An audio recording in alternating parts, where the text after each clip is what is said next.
If you're a straight person who has gay and lesbian friends, it may be hard to understand their life experiences. It can be hard to know what they've been through or what they might have to deal with. This includes things like being afraid of being judged by others, being afraid of being rejected by society, dealing with bullying and discrimination, and living in a society where there are social stigmas against the LGBTQ+ community. Coming to terms with one's sexuality is a process that can take years. For some people, it remains undiscovered for their whole life. For others, the realization is abrupt and unexpected. Plenty of misconceptions exist about homosexuality as well as those who identify as such. These misconceptions can often be harmful to those in the LGBTQ community and make it difficult for them to come out. But regardless of your sexual orientation, there are ways you can understand gay and lesbian people better. Here are some tips on how to learn about the LGBTQ community without being ignorant. 1. Your approach to love needs to change. It's important to realize that it's not only about the sex. You don't inquire about your straight friends' quirks and fetishes since it's none of your business and shouldn't influence how you regard or treat them. It shouldn't matter whether you get what a person does in the bedroom with other consenting adults if you don't think you understand them as a human being. Sex is only a minor part of what it means to be LGBT for most people, so don't get too caught up in it. Recognize the distinction between homosexual love and pedophilia. The belief that homosexual individuals are dangerous to children is all too widespread. Fortunately, this attitude is changing. A nationwide study in 1970 revealed that 70% of Americans believed homosexual people were hazardous to children, whereas just 19% of heterosexual men and 10% of heterosexual women believed this in 1999. As a result, a large number of child molesters tend not to be oriented towards a certain gender, but rather toward a particular age range. Many gays and lesbians are attracted to and/or form relationships with other adults who are of their own gender. By contrast, child molesters tend to be oriented towards a particular age rather than a particular gender. None of the 175 males convicted of child molestation in a 1978 survey identified as gay. Only 2 of the 269 offenders of child sexual abuse examined in comparable research in 1992 were homosexual. Many studies have been performed along these lines, and none of them have found any link between being homosexual and child maltreatment. Educate yourself about various religious viewpoints. Many people who hold homophobic sentiments do so because of their religious beliefs. However, there are a number of religions and religious communities that welcome LGBT+ persons. The United Church of Christ, Unitarian Universalists, Quakers, and Reform and Conservative Judaism are among these denominations. Other religious organizations, such as Buddhists, Hindus, Sikhs, Lutherans, Presbyterians, Methodists, and Episcopalians, are still debating whether or not to accept it, with some supporters in favor and others opposed. Find out as much as you can about the ex-gay movement. Few people, even among ex-gays, feel that total conversion is feasible. The ex-gay movement is made up of individuals and groups who urge people to avoid or abandon same-sex relationships, to abandon homosexual impulses in favor of developing heterosexual ones, or to join into a heterosexual relationship. The movement grew rapidly in the 1980s and 1990s with the creation of Love in Action and Exodus International in the mid-1970s, before diminishing in the 2000s. In recent years, several ex-gay organizations have shut down, admitting that they couldn't cure homosexual people. There is no scientific proof that persons who are not attracted to the opposite sex may become heterosexual.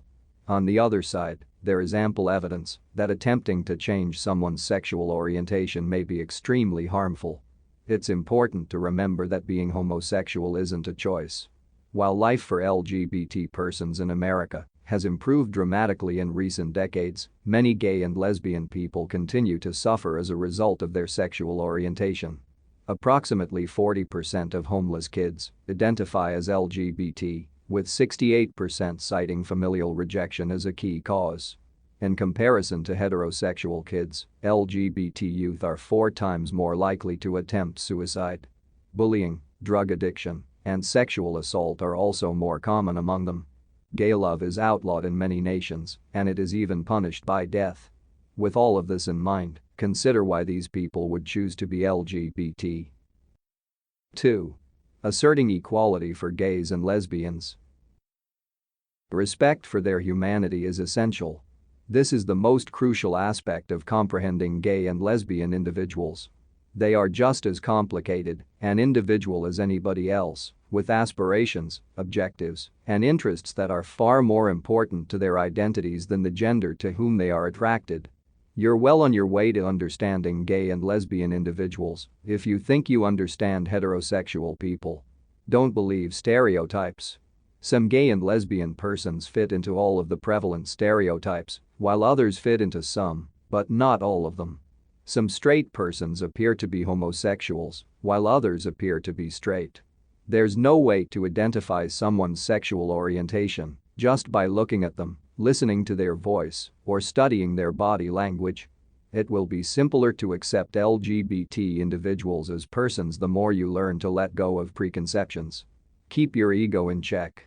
Gay individuals are not attracted to every member of their own sex, just as you are not attracted to every person of the opposing sex. It's possible that you're not their type. If a gay person shares your gender, don't assume they're attracted to you. They most likely aren't. Interact with individuals who identify as LGBTQ. Persons who hold homophobic ideas report having less personal engagement with homosexual and lesbian people, according to studies. Having LGBT+ individuals in your life will make it much simpler for you to perceive them as ordinary people rather than strange anomalies.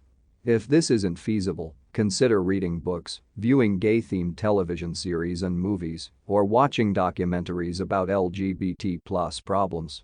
Other pals can teach you a thing or two. Many groups exist with the goal of increasing heterosexual acceptance and knowledge of LGBTQ persons. Look for a PFLAG chapter in your area or visit the Glotter Human Rights Campaign websites. 3. Getting along with gays and lesbians. Don't interfere with their privacy.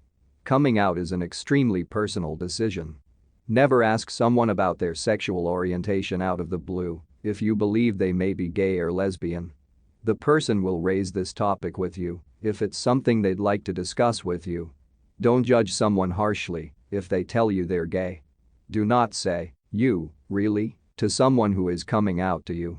A response like, "Okay, yeah, I see," or no problem," is appropriate here. Coming out can be a frightening experience and may leave the person feeling vulnerable.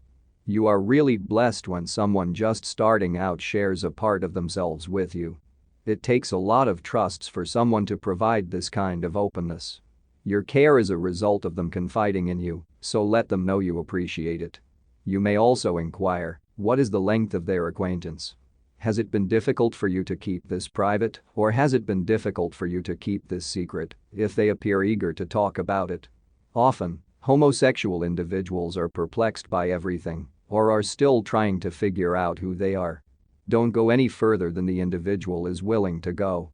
If they appear uncomfortable, don't press them, and don't ask them any intimate questions about their sex life or specific people they may or may not find attractive.